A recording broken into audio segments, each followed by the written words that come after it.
discharge port, the motor, and the drive system. And the main part is a horizontal U-shaped slope with poly ribbon of lamp running with the length of the slope to do the rotation action in opposite directions. Let's better see the inner design of it.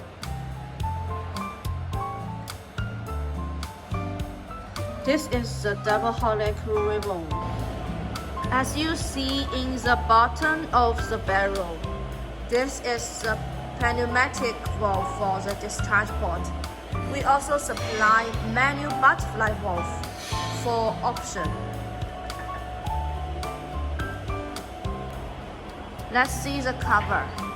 We supply different options for the cover method.